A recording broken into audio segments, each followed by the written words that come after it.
তারা আমার পেছনে লাগছে, কারণ আমি তো ঢাকা বিশ্ববিদ্যালয়ে এত বছর যাবত রয়েছে। ফলে আমি যদি কোনো পদে থাকতাম তাহলে আমি এতদিন অনেক বড় পদে থাকতাম, তাই না? অন্তত কোনো পার্টির সেক্রেটারি লেভেলেও তো থাকতাম নাকি। তো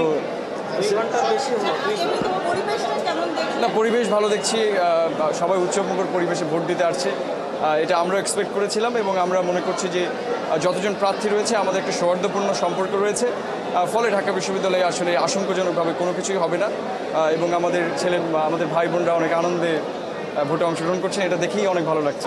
শেষ মুহূর্ত পর্যন্ত যদি এই পরিবেশ বজায় থাকে সেক্ষেত্রে কি ফলাফল যাই আসে মেনে নেবেন?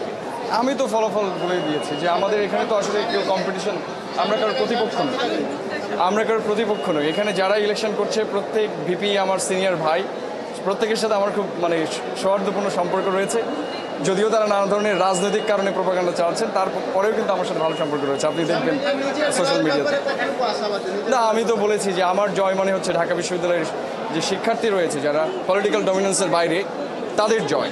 তো ঢাকা বিশ্ববিদ্যালয়ের আমি জিতে গেলে ঢাকা বিশ্ববিদ্যালয়ের ছেলেমেয়েরা জিতে যাবে, সেই জায়গা থেকে আমি শতভাগ আশাবাদী ইনশাআল্লাহ যদি সুষ্ঠুভাবে ভোট যেভাবে চলছে এভাবে হয় তাহলে ইনশাআল্লাহ বিজয়ী হওয়ার শতভাগ সম্ভাবনা রয়েছে।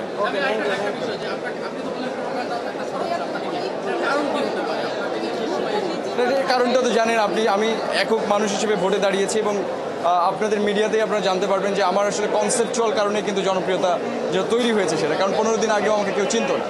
ফলে তাদের কাছে হিংসার কারণ এটাই যে আমি হঠাৎ করে এসে এতগুলো পলিটিক্যাল সেটেলমেন্টের বাইরে নিজের একটা অবস্থান তৈরি করছি, ফলে তারা এটাকে থ্রেট ফিল করছে ভোটের কারণে, যে প্রোপাগান্ডা দিয়ে তাকে দমন করা লাগছে। কারণ রাজনীতির নিয়মটা হচ্ছে আপনাকে যোগ্যতা দিয়ে এখানে আসলে নিজেকে উপস্থাপন করতে হবে, কিন্তু তারা সেই যোগ্যতা না করে তারা প্রোপাগান্ডা চালাচ্ছে। সো আমি এই ব্যাপারটাকে, এটা রাজনীতির একটা অংশ বলা যায়। সো কেউ যদি প্রোপাগান্ডা বিশ্বাস করে আমাকে ভোট না দেয় তাহলে বুঝবো যে প্রোপাগান্ডা জয়ী হয়েছে এবং আমি পরাজিত হয়েছি। সো এটা রাজনীতির একটা কনসেপ্টই আপনি সারা বিশ্বে দেখবেন।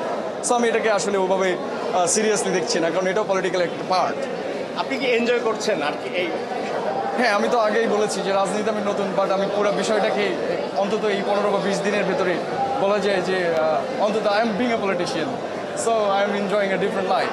নতুন একটা জীবনে আসলে চলে এসেছে, যেটা হয়তো বিপি যদি না হয় তাহলে আবারও পরবর্তী নর্মাল লাইফে ফিরে যাব। বাট এই 15 দিন আমার কাছে অ্যাডভেঞ্চারাস মনে হচ্ছে যে আমি একটা অন্য ড্রিমি ল্যান্ডে আছি। আসলে কেন হয়ে ছাড়বেন এমন কোনো হয়ে ছাড়বেন একটু ছাত্রদের হাতে না। নেক্সট ডে আমি তো আর বিপি ইলেকশন করছি না, ভবিষ্যতে যেহেতু রাজনীতি করছি না বা এইটাই আমার শেষ, এবং আমি ভবিষ্যতে আর বিপি ইলেকশন করবো না। যদি আগামী বছর আবারও ডাকসু ইলেকশন হবে এবং যিনি আসবেন আমরা তাকে সহযোগিতা করবো, আমরা একটা পরিবেশ তৈরি করার চেষ্টা করেছি। Thank you.